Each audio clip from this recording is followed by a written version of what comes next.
আরব দেশের বিখ্যাত খাবার লাহাম সোয়া রান্না করব। কিভাবে রান্না করলাম সম্পূর্ণ আজকে ভিডিওতে শেয়ার করব। হ্যালো এভরিওয়ান, আসসালামু আলাইকুম, welcome back to my channel Videoman Blogger. কেমন আছেন সবাই? আলহামদুলিল্লাহ আমিও ভালো আছি। তো আজকে সবাইকে জানাই জুমা মোবারক। আজকে জুমার দিন আমি আজকে লাহাম সোয়া রান্না করব। আর এই যে এটা দেখতেছেন বড় বড় লাহামের পিস, এটা হচ্ছে লাহাম মানে খাসির মাংসকে বলে। তো খাসির মাংস বড় বড় পিসগুলো হাড় সহ আছে। এগুলা গতকালকে আমার ম্যাডামের হাজবেন্ড নিয়ে আসছে আমার কফিলে, আইনা আমাকে বুঝাই দিয়েছে কিভাবে রান্না করতে হবে। তো আমি তো এটা রান্না পারি, পরে বলছে আচ্ছা। তো এত বড় বড় হাড্ডিওয়ালা মাংস যদি রান্না করি তাহলে অনেক সকালে চুলায় বসায় দিতে হবে। তো আমি এই জন্য সকালবেলা ঘুম থেকে উঠে, আজকে শুক্রবার ছিল যেহেতু, নাস্তা বানাইছি। নাস্তা বানাইয়া তারপর সংসারের ঘরের যত যা কাজ আছে সব কিছু করছি। করে আমি নাস্তা করার আগে আমি এই লাহামটা আমি প্রসেসিং করতেছি। তো আমি এইভাবে দেখেন চাকু দিয়ে কাইটা কাইটা দিতেছি, যেহেতু বড় বড় মাংসের পিস। তো কাইটা কাইটা দিলে মশলাগুলা খুব সুন্দরভাবে ঢুকবে আর খাইতেও কিন্তু মজা লাগবে। তো এই জন্য আমি একটু এরকম করে কেঁচাই কেঁচাই নিতেছি। দেখেন ফাইনাল লুকটা। তো সবগুলা কেঁচাই কেঁচাই নিয়েছি, এটা সুন্দর মতো কিন্তু আমি ধুইয়াও নিছি। তো আমি কিন্তু অনেক সুন্দর করে ধুইয়া নিছি। এরকম রক্তওয়ালা মাংস এগুলা কিন্তু আমি রান্না করি না। আমি যখন রান্না করি অনেক ধুইয়া ভালো করে পরিষ্কার করে রান্না করি। তো এই তো এরকম করে করে নিলাম। এখন আমি ওই মশলাগুলো বানাই নিব। এটা রান্না করার জন্য আলাদা একটা মশলা থাকে, ওই মশলাটা আমার বাসায় নাই, শেষ হয়ে গেছে।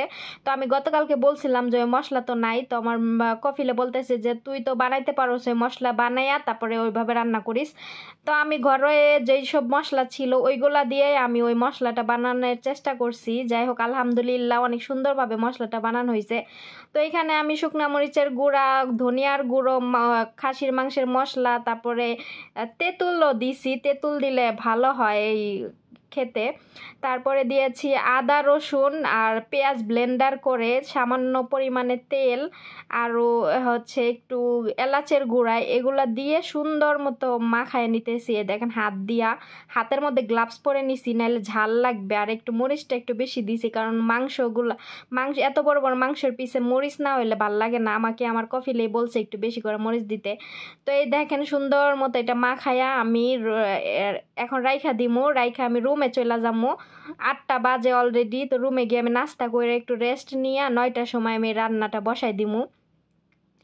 তো এই দেখেন মাখানোর পরে কত সুন্দর লাগতেছে, তাই না? এই মাংসটা এভাবে রান্না করে, এটা আসলে মাটির নিচে পুড়তে দেয়। তো আমি তো আর ওইভাবে করব না, আমি দিব হচ্ছে অন্যভাবে করব। তো আমি হচ্ছে গ্যাসের ভিতরে দেই না, আমি এই যে ভিতরে দিছি, এই প্রেসার কুকারে দিছি, কারেন্টেই হিট হবে। তো এটার ভিতরে দিলে ভালো হবে। তো আমি নিচে একটু পানি দিলাম, পানি দিয়ে যাতে পরবর্তীতে আমি যেহেতু বেশি টাইম রাখবো, এটা কিন্তু প্রায় 1 থেকে এরকম 1.5 ঘন্টা, প্রায় 1.5 ঘন্টার মতো রাখতে হবে, নইলে কিন্তু সিদ্ধ হবে না, কারণ অনেক বড় বড় পিস তো এর জন্য। তো আমি চাইলে কাইটা ছোট করে নিতে পারতাম, কিন্তু চাপাটি আছে, ও কুবাকুবি কে করব, আমি পারবো না, এই জন্য আর করি না, যেভাবে ছিল ওইভাবে করছি। তো এক এক করে সব মাংসের পিসগুলো দেখেন সুন্দর মতো সাজাই দিতাছি। দেওয়ার পরে এটা আমি ঢাকনা দিয়ে ডাইকা দিয়া আমি টাইম দিয়ে দিমু। প্রথমে আমি এটা সিলেক্ট করবো হচ্ছে হাড়ের যে আছে ওইটা করবো। ওইটা কয় মিনিট জানি 45 মিনিট মনে হয়, হ্যাঁ 45 মিনিট। তো প্রথমে আমি 45 মিনিট করে দেখা খুইলা আবার চেক করবো যে কেমন হয়েছে। কারণ এই প্রথম হচ্ছে এই শোয়াটা আমি রান্না করতেছি এই প্রেসার কুকারে, এর আগে কখন রান্না করি না। এর আগে আমি সবসময় চুলায় রান্না করছি। আর অনেক দিন যাবত এই রান্নাটা আমি বাসায় করি না। প্রতি শুক্রবারে খাবার তো বাইরে থেকে কিনে নিয়ে আসে, ওখান থেকে নিয়ে আসছিল। আর ঈদের মধ্যেও এই শোয়াটা বাইরের থেকে কিনে নিয়ে আসছিল, বাসায় অনেক দিন রান্না হয় না।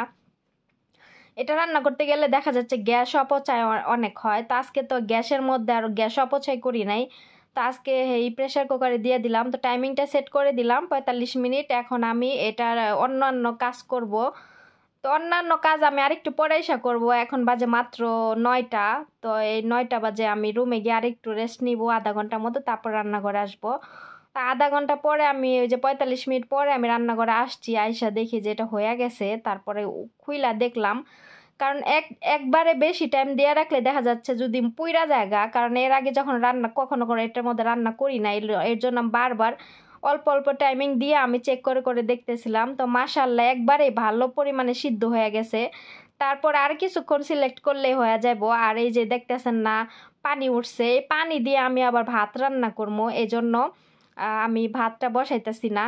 তো এই জন্য আমি ভাবলাম মাংসটা এই পানির মধ্যে আর একটু সিদ্ধ করে নেই, তারপরে পানিটা আমি গ্লাস দিয়ে উঠাই উঠাই নিয়ে তারপর ওইদিকে আমি ভাতটা রান্না করবো, তাইলে আমার রান্না সুন্দর হবে। আর এই মশলার পানি দিয়ে ভাত রান্না করলে অনেক সুন্দর একটা ফ্লেভার আসবে ভাতের মধ্যে। তো এই যে ভাতের জন্য আমি এখানে অনেক কিছু নিছি, এখানে কারি পাতা, একটুখানি গাজর নিয়েছি অর্ধেক, তাহলে গাজর দিলে একটু কালারটা সুন্দর আসবে ভাতের মধ্যে। আর পেঁয়াজ কাটা নিছি, কিশমিশ বাদাম এগুলো নিছি। তো কিশমিশ বাদামগুলো আমি আলাদা ভাইজা নিছি আগে, তারপরে এই যে পেঁয়াজগুলা। আচ্ছা, আমি রান্না করতে করতে এখন অনেকের প্রশ্নের উত্তর দেই। তো আমাকে অনেকে কমেন্ট করেন যে ফ্রাই প্যানে এই চামচ দিয়ে, স্টিলের চামচ দিয়ে লাড়া দিতে হয় না, এতে করে ফ্রাই প্যানের যে আলাদা একটা আছে ওইটা উঠে খাবারের সাথে মিশে গেলে শরীরের ক্ষতি। আসলে আমি তো আর মূর্খ না যে আমি এগুলো জানি না। আমি জানি যে ফ্রাই প্যানের চামচই আলাদা, একটা হচ্ছে প্লাস্টিকের চামচ, আরেকটা হচ্ছে এই কাঠের চামচ। তো আমার বাসায় কাঠের চামচ অনেকগুলা ছিল। তো আমার ম্যাডামে, আমি দেশে গেছিলাম যখন, দেশ থেকে আসার পরে দেখি সব আমার ম্যাডাম ফালাই দিছে। আর এই যে আর কোনো এই ফ্রাই প্যানে যে ইউজ করে যে চামচগুলা, ওইগুলা আমার বাসায় নাই। আর আমার ম্যাডাম ওগুলো পছন্দ করে না, বিধায় ওগুলা কিনেও না। তো আমি বলছিলাম অনেকবার, আমার ম্যাডাম ওগুলা বলছে ওগুলা সে পছন্দ করে না, ওগুলা কিনে না, এই জন্য আমি এই চামচ দিয়ে রান্না করতে বাধ্য। ঠিক আছে, এটা যে আমার বাসা না যে আমি মার্কেটে গিয়ে আমার একটা জিনিস সমস্যা কম পড়লে আমি মার্কেটে গিয়ে কিনে নিয়ে আসবো। এখন আমি বলছি সে এই চামচ ওই চামচ ব্যবহার করবে না, তার পছন্দ না, এই জন্য আমি এই চামচ দিয়ে রান্না করি। তো আমিও জানি আমি প্রবাসে কাজ করতে আসছি, তাতে কি হয়েছে, আমি কি এই সম্বন্ধে কি আমার কোনো ধারণা নাই যে প্রায় এইসব নন স্টিকের যে কুকারের সেটগুলাতে এইসব চামচ দিয়া রান্না করতে হয় না। আর আমি এখন বাধ্যতামূলক রান্না করি, যেহেতু আমার ম্যাডাম পছন্দ করে না, সেহেতু আমি কি করব। আর আমি খুব হালকা হালকা ভাবে কিন্তু আমি যে লাড়াচাড়া করি, বেশি জোরে লাড়াচাড়া করি না, তাইলে এই ফ্রাই প্যান দাগ হয়ে যাবে। আমি যে ফ্রাই প্যানে রান্না করি চামচ দিয়ে লাড়লেও কিন্তু আমার ফ্রাই প্যানে দাগ হয় না, কারণ আমি আলতো আলতো ভাবে যে হালকা হালকা করে চামচ দিয়ে লাড়াচাড়া করি। তো এই কমেন্টটা আমার অনেক আসছে, এই জন্য উত্তর দিলাম। আর এই দেখেন এই যে ভাত, আমি ওই মাংসের ঝোল উঠাইয়া তারপর ভাত রান্না করতেছি। আমি এখানে কোনো আলাদা মাংসের পিস, তা আমারে বলছে কালকে রাত্রেবেলা আমার কফিলে মাংস আনছে, আইন আমার ডাক দিয়ে আর কি বুঝাই দিয়েছে যে কি রান্না করতে হবে। আর প্রথমে বলছিল যে অর্ধেক রান্না করতে, পরে আবার কই না সবটুকুই রান্না কর, খাওয়া দাওয়া করে থাকলে পরে এগুলো আবার ফ্রিজে রাখা যাবে। তো সবগুলো রান্না করতেছি। আমার বলছিল যে মশলা দিয়ে মাখাইয়া তারপরে এই যে চুলার ভিতরে যে ফোড়ন ওইটার ভিতরে দিয়া দিতে পোড়ার জন্য। কিন্তু আমি চিন্তা করে দেখলাম যে এত বড় বড় হচ্ছে মাংসের পিস, এগুলো যদি ফোড়নের ভিতরে দিই মিনিমাম 3 থেকে 3.5 ঘন্টা লাগবে। এই 3.5 ঘন্টা যদি গ্যাস জ্বালানো থাকে তাহলে কত গ্যাস যাবে, শেষ হবে বুঝেন। তো এই জন্য আমি সেফটির জন্য, আমি যাতে গ্যাসটা বাঁচে এই জন্য আমি ওই প্রেশার কুকারে দিছি। আর প্রেশার কুকারে দেওয়ার পরে মনে করেন 1 ঘন্টায় ওইটা সিদ্ধ হয়ে গেছে। তাহলে দেখেন আমি পরের বাসায় কাজ করি, তারপরও আমি কতটা নিয়ে চলি যে এই 3 থেকে 3.5 ঘন্টা ওইখানে মাংস রান্না করতে গেলে অনেক গ্যাস শেষ হবো, এতক্ষণ গ্যাস জ্বালানো থাকবো, অনেক গ্যাস অপচয় হবে।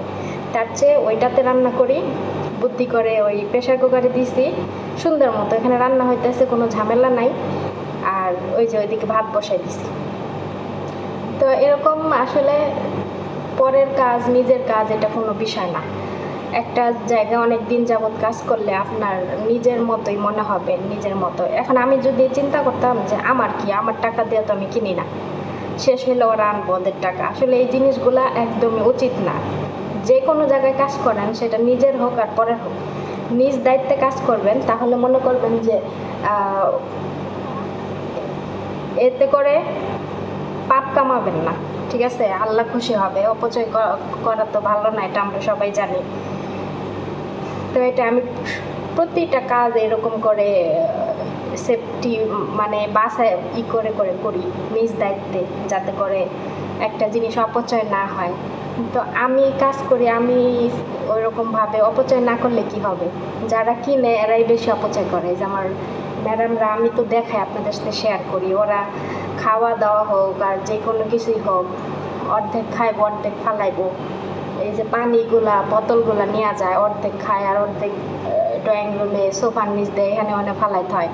তো ওরা ওরকম মানে করে চলে না, কিন্তু আমি করি, ঠিক আছে। এখন আমার বিবেকে বাধা দেয় যে আমি একটা জিনিস অপচয় করব। এখন ফ্রিজের দুনিয়ার জিনিসপত্র সবজি এগুলো সব যদি আমি ফালাই দিয়া বলি যে সব নষ্ট হয়ে গেছে, নতুন করে কিনা নিয়ে আয়, তাই কিনা নিয়ে আইবো, আইসা কিন্তু দেখবো না যে আসলে নষ্ট হয়েছে কিনা। কিন্তু আমি তো ওগুলো করি না। একটা জিনিস এক পাশে পয়সা গেলেও ওইটার আমি কাটতে কাটতে যতদূর নেওয়া যায় অতদূর নেই, ঠিক আছে। তো এই আসলে অতিরিক্ত অপচয় করা ভালো না, অভ্যাস।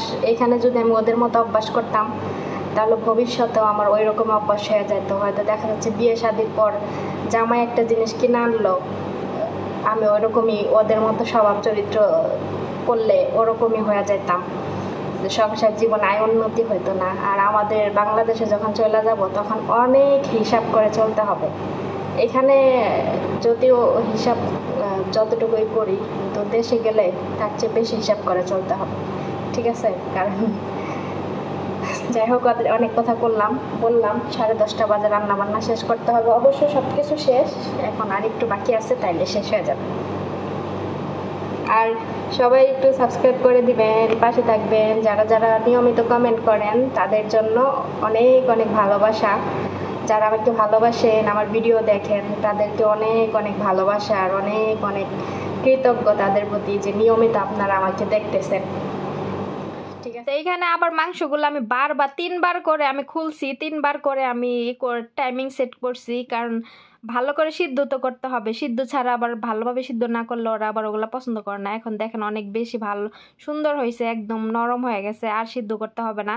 তো এটাকে আমি আবার ভাবলাম যে এইভাবে ওইভাবে কালারটা সুন্দর আসতেছে না, এটা একটু ফোড়নের ভিতরে উপরে দিয়া একটু লাল লাল করি, তাহলে আর সুন্দর আসবে।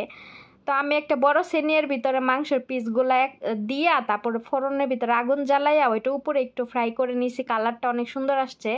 তো আরেক পাশ উল্টাই দিতেছি, 2 পাশে এপাশ ওপাশ করে আমি একটু ফ্রাই করে নিব, এতে করে কালারটা আরও বেশি সুন্দর আসবে আর খাইতেও কিন্তু মজা লাগবে।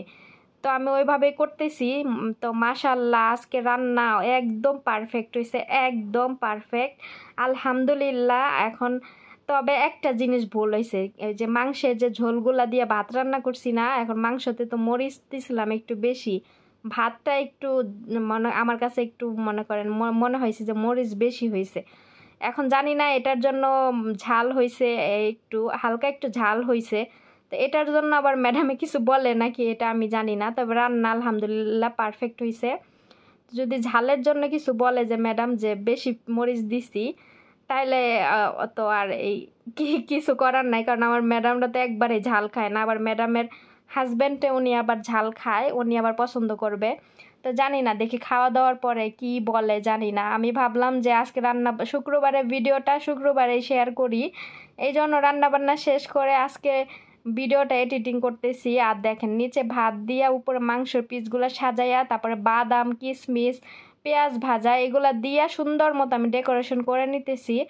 তো এখানে আমি 4 পিস বড় বড় মাংস ভাতের উপরে দিছি, এগুলো দুপুরে খাবে। আর বাকিগুলো আমি হটপটে বাইরে রাখছি, ওগুলা ফ্রিজে রাখা দিব ডিপে। অন্য কোনো দিন রান্না যেদিন করতে বলবে সেদিন ওইখান থেকে হাড্ডিগুলা ছাড়াইয়া মাংসগুলো রান্না করব শুধু। তো এই জন্য এত মাংস একবারে খাইতে পারবে না, এই জন্য আমি ওইগুলো আলাদা রেখে দিছি। আর যেগুলো আজকে দুপুরে মানে হয়ে যাবে ওগুলা এই ভাতের উপরে সুন্দর মতো সাজাইয়া দেখেন ডেকোরেশন করলাম। তো শুক্রবারের দিন একটু স্পেশাল রান্না বান্না সুন্দর মতো সাজাই গুজাই দিলে সবারই কিন্তু খাইতে ভাল লাগে। তো আমি আসলে ওদেরকে সুন্দর সুন্দর করে রান্না করে খাওয়াই, কারণ এর খাবারগুলো আমিও খাই। সবসময় ওদের দেশের খাবার খাইতে খাইতে কিন্তু ভাল লাগে না, এই জন্য আমি অনেক সুন্দর করে পরিপাটি করে রান্না করি, যাতে যেহেতু খাবারগুলো আমিও খাই তাহলে আমিও খাইতে পারি, এই জন্য। তো এই হলো আমার রান্নার ফাইনাল লুকটা। সবাই কমেন্ট করবেন যে কেমন হয়েছে রান্না আর কেমন লাগলো আজকের ভিডিওটা, অবশ্যই সবাই কমেন্ট করবেন। আমি কিন্তু সবার ভিডিও কমেন্টে রিপ্লাই দেই ইনশাল্লাহ। আমি কিন্তু কারো কমেন্ট রাখি না, সবার কমেন্টে আমি এক এক করে দেখে দেখে রিপ্লাই করি। দিনে তো রিপ্লাই করতে পারি না, রাতে করি। তো ভিডিওটা এখানে শেষ করব। সবাই ভালো থাকবেন, সুস্থ থাকবেন, আল্লাহ হাফেজ।